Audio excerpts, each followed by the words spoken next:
conocer un poco qué está pasando con el programa que tiene esta área.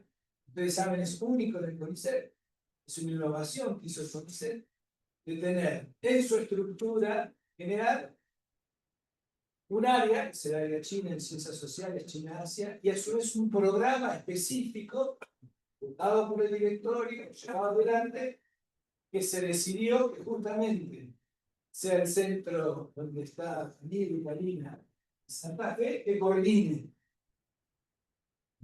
el programa, al cual se fueron sumando a lo largo del tiempo varios más. Este programa es central. La primera parte era escuchar a cada una de ustedes y a Gonzalo sobre lo que están haciendo, cuál creen que es lo fundamental, lo central, para después seguir la otra óptica, es decir, cómo el CONICET, qué pedirle al CONICET para seguir este programa, qué desafíos habría. Hemos estado hablando casi todos los desafíos que tenemos en nuestras propias investigaciones. Acá serían los desafíos nuestros vis-a-vis la institución, vis-a-vis el CONICET, vis-a-vis hacia donde queremos ir. Entonces, era eso, y dijimos 3 minutos, y doy entonces a Verónica, por si querés seguir, Verónica. Quiero celebrar esta instancia del encuentro porque, como decía Fortunato recién, la creación de este programa estuvo muy vinculada y muy robustecida por esta situación inédita en CONICET, que es el ingreso de 6 investigadoras eh, específicamente para un área de estudios como es el de Argentina-China.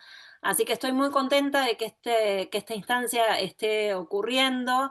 La idea de poner este QR en pantalla es para que podamos conocer más en profundidad los perfiles académicos de cada una de las integrantes de la mesa y que en esta instancia puedan compartir sus objetivos de investigación y los desafíos que encuentran en el marco de CONICET, en el marco de Argentina y en el marco del diálogo global Sur-Sur, que está teniendo una nueva instancia, un nuevo capítulo desde el mismo momento en el que el presidente de China anunció la iniciativa de la gobernanza global. Creo que eso va a estimular mucho los intercambios entre ambas partes y tenemos que saber aprovecharlos. Y estos recursos humanos preciosos que tenemos en el CONICET son punta de lanza, así que adelante. Un abrazo a todos. Bueno, entonces empezamos con Luciana.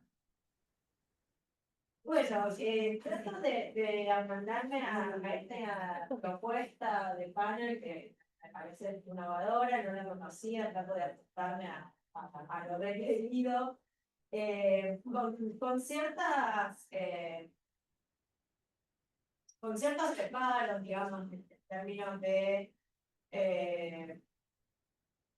bueno, digamos, si yo hubiese querido vender algo, no me hubiese dedicado a la ciencia. Pero bueno, el estado actual de mis investigaciones revela, siendo del proyecto, en el 2021, yo entré a en el 2022, en alta. El mismo se recomienda las trayectorias de migrantes chinos que aparecieron en Buenos Aires y identificar los actores que se vinculan con ellos, tanto del interior como del exterior de la diáspora, y empezar a construir las redes que se conforman entre ellos para así analizar el anclaje de las políticas extraterritoriales del Estado chino en África. En el devenir de esta investigación, nuevas aristas del objeto de estudio comenzaron a aparecer a medida que avanzaba el trabajo del banco de programa. En primer lugar, una diversidad de grupos al interior de la diáspora, porque al principio era fácilmente distinguible entre chinos y taiwaneses, en la actualidad reviste una complejidad de orígenes, profesiones, edades, objetivos y motivos por estar en el país. Además, surgieron nuevas categorías identitarias que fueron ejecutadas con frecuencia manifestadas con frecuencia por parte de los interlocutores, como es el caso de la categoría chino de Li, en contraposición a los otros grupos de la diáspora. Que eso me llevó a hacer sigo haciendo, digamos, una reconstrucción de los sentidos que los migrantes infieren a esta noción de sus diferencias con las nociones en el campo de la antropología del poder se conoce en Occidente. Estas experiencias, estas diferencias al interior de la diáspora también bueno, llevaron a ver cómo diferentes migrantes con diferentes objetivos y diferentes intereses se relacionan con otros actores no chinos. Y en esas redes circulan distintos tipos de capitales, de elementos, de objetivos, de vinculaciones, intereses, materiales. Esta idea de la antropología, de ir siguiendo a los actores, también me llevó a hacer algunos cambios que no estaban, me llevaron a indagar algunas cuestiones que surgieron, como por ejemplo el desplazamiento de estas redes hacia otras provincias. Estaba hablando desde ayer por bueno, la presencia china en otras provincias, la ciudad de Buenos Aires. Estas redes se expanden hacia la extracción de minerales y recursos, como por ejemplo Salta y Catamarca. Hay otras provincias argentinas que están generando, en parte por esta política por esta relevancia de la política subnacional, se están generando redes en otras provincias como Río, Córdoba, que están generando de acciones económicas, sociales. Y también los mismos migrantes han ido, ante la saturación de Ciudad de Buenos Aires, han ido buscando nuevos espacios. Entonces empiezo a pensar en la posibilidad de expandir los estudios al resto del país. Gracias, Luciana. Muy bien. Verónica, bueno, en este ejercicio que se nos propone, donde evidentemente el tiempo y la atención son recursos escasos, y se nos interpela para ser breves, pero a la vez profundos en estos comentarios. Quiero comentar en el marco de ese desafío un poco el orden de mis preguntas. En principio, aclarando que no me dedico específicamente a pensar el vínculo entre China y América Latina, porque eso nos atraviesa a todos como investigadores y como investigadores que construyen la mirada del conocimiento desde nuestro lugar como situado históricamente. También con la aclaración de que soy historiadora, entonces interpela la cuestión temporal todo el tiempo. El primer periodo de mi proyecto de investigación, por el cual ingresé a la carrera, propuso una articulación entre tres problemáticas que son el arte, la política y el cambio sociocultural en China contemporánea. Fundamentalmente en ese momento tratando de buscar entender la coyuntura crítica fuera del momento de salida o de crisis también del modelo socialista que propuso la primera generación de líderes, buscando sobre todo entender ciertos debates que se dan en la intelectualidad china en los años 80 y 90, un periodo de fuerte crisis, pero también de fuerte cruces entre intelectuales que proponían pensar justamente ese periodo de coyuntura crítica con la circulación de nuevas ideas, ¿no? En los años mediados de los años 80, un poco en el marco de la crisis de lo que fue la crisis institucional del Partido Comunista a fines de los años 80. Más recientemente, mi indagación tiene que ver con la aparición de dos conceptos que, si bien atraviesan la cuestión del campo del arte contemporáneo, el arte moderno, que es el ámbito que a mí más me interesa observar, son dos términos que fueron apareciendo entre ayer y hoy, que son los conceptos de experimentación e innovación. Podríamos agregar también creatividad.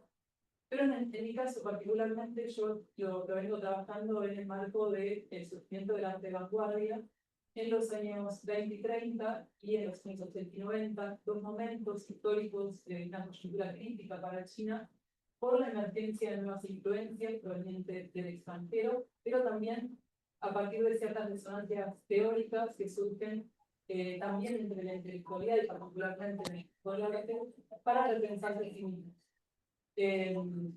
Insisto, me dijo sobre todo entender los procesos de cambio y sobre todo la transformación coyuntural de cómo es una problemática que sobreviene tratar de contender justamente estas coyunturas que tiene que ver con el acceso a las fuentes y el tratamiento de las transformaciones de las fuentes. Yo trabajo con fuentes escritas y fuentes documentales que requieren de otro marco teórico y metodológico que son las imágenes. Y en ese sentido, me parece que el tratamiento de las imágenes no atiende solamente a cuestiones estéticas, sino a lo que en los últimos años vengo transitando más en el marco de lo que sería la filosofía de la imagen, o pensar ciertos fenómenos que involucran la construcción de una mirada en lo que vemos y lo que eso implica, pero que se fueron dando también discusiones de ayer y hoy acerca de si vemos lo que sabemos, qué implica también la visualización, la presencia y el hacer visible lo chino en nuestra región, o cómo China se hace visible, se hace presente, porque en todo caso la presencia implica un hacerse visible, pero también aparecen ciertas instancias donde, bueno, no está tan visible lo que se hace presente, es decir, ciertos espacios de invisibilización de ciertos discursos, que a mí eso me interesa particularmente en el caso de China, de cómo se elaboran y cómo circulan ciertas representaciones por fuera del escenario de lo visible, ¿no? Que en el marco de este sistema podríamos llamar artificial o circuito de exhibición oficial. Que en los últimos años, ahí pensando en el primer cuarto del siglo XXI, se traslada de una producción nacional a una producción que se proyecta a nivel global. Y es un poco lo mismo que comentaba Sergio recién acerca de cómo ciertos espacios de experimentación que en principio marcan lo local en este primer cuarto del siglo XXI se proyectan claramente con otra nación. Bien, entonces María Florencia. Con el tiempo también. Bueno, yo entré a la carrera de conocer, ingresé con un proyecto vinculado al estudio de las políticas lingüísticas de las familias chinas acá en Argentina.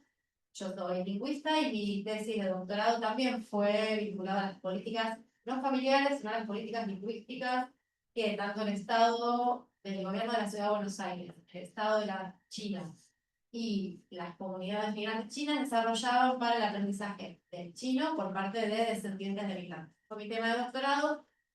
Mi ingreso a carrera se vinculó con un tema de alguna manera, una continuación del tema de doctorado, pero ya centrada en las familias chinas y en cómo las familias chinas, como unidad familiar, habían desarrollado políticas al interior de cada una de estas familias para propiciar el aprendizaje del putonghua, pero también de otras lenguas chinas y también del español, del inglés y de otras lenguas. Esos son temas de investigación que vengo desarrollando y durante estos 2-3 años desde que ingresé a la carrera estuve desarrollando y publicando artículos en estas líneas y presentando trabajos en congresos y lo que hacemos las personas que estamos en el CONICET. Lo podrán ver en el QR que estaba en algún momento ahí. Y ahora estoy trabajando una línea de investigación junto a una colega, bueno, que iniciamos este año junto a una colega de la Universidad de Comahue, que tiene que ver con algo que me parece importante y sobre todo lo pienso en relación a algunas cuestiones que se fueron charlando en este evento en particular, que es la enseñanza del español en China y la enseñanza del español a chinos, no ya pensando en familias o en migrantes, sino pensando en estudiantes universitarios chinos que estudian español. Y la principal razón del estudio del español tiene que ver con buena parte de lo que se desarrolló en este evento, que fue la necesidad de esa vinculación con América Latina. Sin embargo, y esto es una falla de América Latina y una falla de Argentina en particular, y es un poco lo que estamos pensando con esta colega, la enseñanza de español en China se hace desde el Instituto Confucio, principalmente, una entidad que depende del Ministerio de Educación Español. O sea, nada que ver con Latinoamérica, y con materiales traducidos en España principalmente, y los pocos docentes latinoamericanos, los docentes latinoamericanos que están trabajando en China no siempre tienen formación en enseñanza de español como lengua segunda, o lengua extranjera, o lengua segunda, sino que en muchos casos son, bueno, vienen de otros caminos, y la enseñanza del español entonces aparece poco orgánica, ¿no? Muchas veces es una enseñanza que se da de manera poco orgánica, las universidades argentinas no tienen, a pesar de los convenios que tenemos firmados con China y los convenios que tiene el Ministerio de Educación firmados con China, no enviamos docentes formados en enseñanza de español a China a enseñar, no existe ese espacio laboral cuando las personas de China, el convenio, se me termina el tiempo, pero termino con esta idea y cerramos. El convenio que se firmó hace unos años, que ahora están, bueno, el bilateral, por el cual China otorga becas para que argentinos vayan a China, y al revés, ¿no? Argentina otorgaba becas para que chinos vinieran acá, por el pasado, por varias razones. Estuvimos haciendo una parte de este estudio, mostró que muchísimos argentinos viajan a China a estudiar chino. Son muy pocos los chinos que vienen a Argentina a estudiar español. En los últimos años, solamente 6 vinieron a estudiar español en Argentina, y todos estudiaron en el Laboratorio de Idiomas de la Universidad de Buenos Aires, no en otras universidades, en parte porque la enseñanza del español en las universidades argentinas, salvo la Universidad de Córdoba, la señalo acá como ves, salvo la Universidad de Córdoba, está en extensión universitaria y no en los grados, no son carreras, es un problema que tenemos en Argentina respecto a la enseñanza de español, pero que tiene que ver con la posibilidad de exportar el español como una commodity más de todas las que exportamos, una commodity con un poco más de valor, para volver al tema de ayer. Gracias. Seguimos entonces con Julián. Bueno, yo tal como propuse el ingreso a carrera en el FONSET, a partir de 2022, mi intención de trabajo ha sido identificar a los actores económicos políticos más relevantes, los intereses en pugna. Algo de esto, bueno, lo presenté ayer, así que no quiero profundizar demasiado en eso, pero sí los intereses en pugna en torno a las inversiones y a los préstamos de China en sectores estratégicos vinculados principalmente a la transición energética, sobre todo minería de litio y energías renovables, buscando generar o al menos proponer orientaciones de política pública, programación de la Argentina y un vínculo bilateral con China basado en el punto de beneficio y la participación equitativa de los actores. En 2022, como se presenté ayer un poco, la idea fue interpretarlos, o esa es un poco la idea del proyecto, ¿no? Interpretar los rasgos distintivos de esas situaciones, diferenciarlos de otras empresas extranjeras, analizar cómo se construyen los lazos entre estas compañías, sectores internacionales, las tensiones existentes. En ese marco, lo que fui haciendo fue primero adentrarme en los marcos normativos, permitir el litio de producciones renovables, desarrollé, y de hecho es una base de construcción propia, una base de datos de construcción propia sobre inversiones en energías renovables y litio. También estoy realizando en 2022, vengo llevando a cabo entrevistas con informantes clave, tanto del sector público como del privado, realizando acuerdos, también memorando de cooperación y regulaciones provinciales y nacionales en torno a estos sectores. El año pasado y este año amplié mi mapeo de hidrocarburos, hidroeléctrica y minería para entender un poco en qué contexto ocurren las inversiones en litio y en renovables.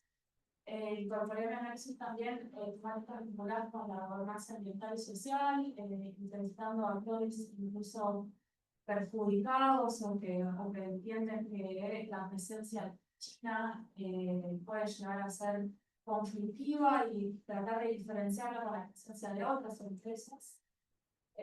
Publicaciones, bueno, claramente intentan reflejar esos avances con colaboraciones con miembros del programa, como Ramiro Fernández, como Gabriel Pelino. Actualmente estoy trabajando en una publicación con Luciana Denardi, también con Ramiro Fernández y con Manuel Pellegrini, que voy a seguir avanzando en ese punto. Mi idea a futuro o en los próximos años es seguir profundizando ese mapeo y asociación de inversiones y financiamiento chino en la Argentina, vinculado a estos sectores, analizando su impacto para las políticas públicas y claramente la gobernanza, tratando de consolidar esta línea de investigación que busca conjugar el desarrollo, que básicamente la interpela, pero también más recientemente las cuestiones socioambientales, y sin lugar a dudas la cooperación internacional en el marco de la transición energética impulsada o al menos traccionada por el país chicos en la región. Gracias.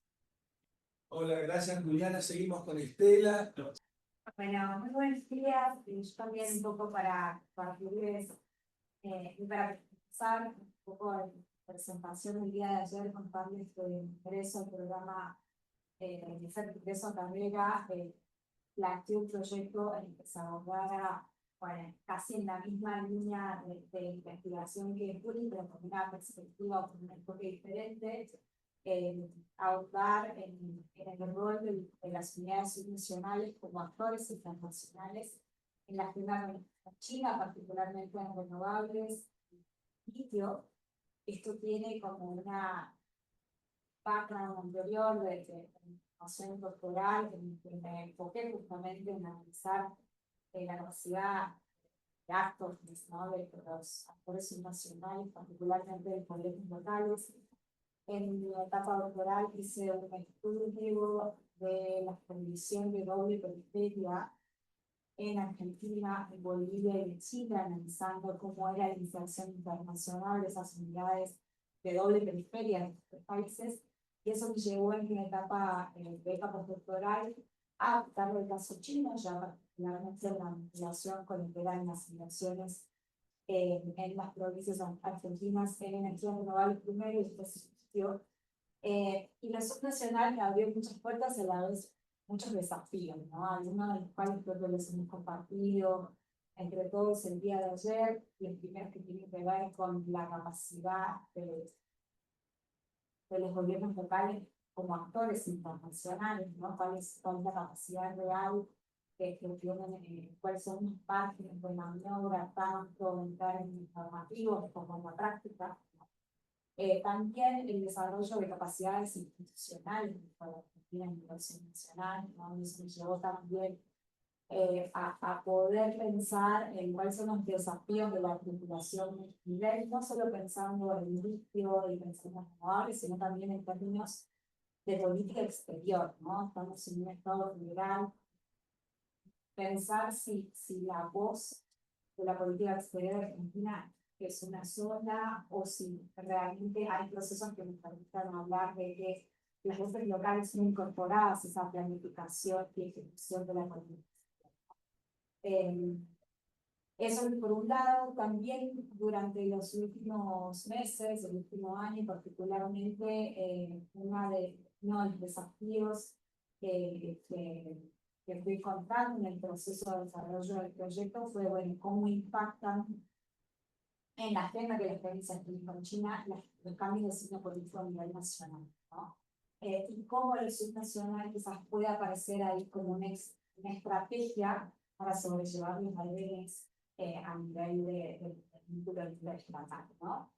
Creo que como desafío, pensando en este enfoque subnacional,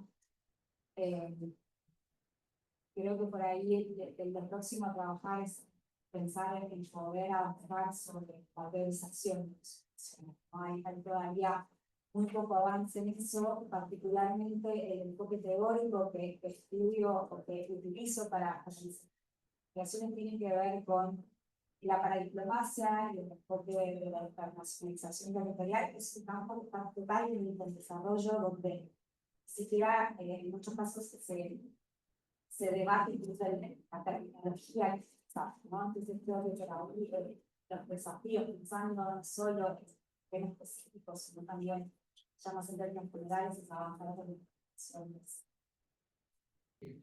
Bueno, gracias. Y ahora entonces nos vamos, dado la internacionalización del CONICET, nos vamos con Gonzalo, que en algún lugar de China nos está escuchando. Sí, ¿qué tal? No sé si me escuchan bien.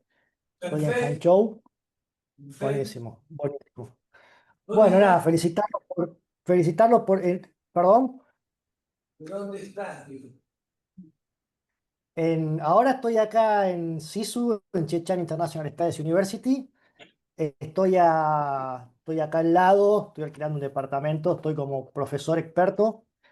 Bueno, acabo de empezar la semana pasada. Y bueno, nada, yo entré para felicitarlos por la organización del evento. Genial, a pesar que, bueno, uno está virtual, pudo participar. Yo cuando ingresé al programa, ingresé, bueno, planteando un poco lo que es entender la política exterior más asertiva de Xi Jinping.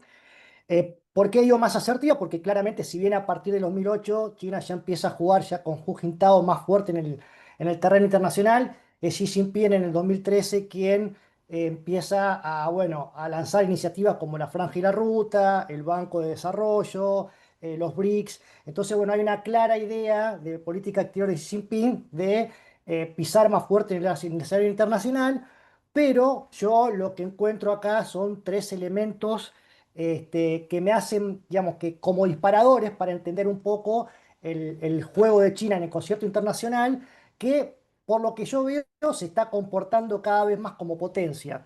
Y estos tres elementos, primero es el nacionalismo, digamos, son un factor exógeno, si se quiere, que es el nacionalismo económico de Donald Trump, y la vuelta de Donald Trump implica que estamos ante un cambio en el sistema internacional.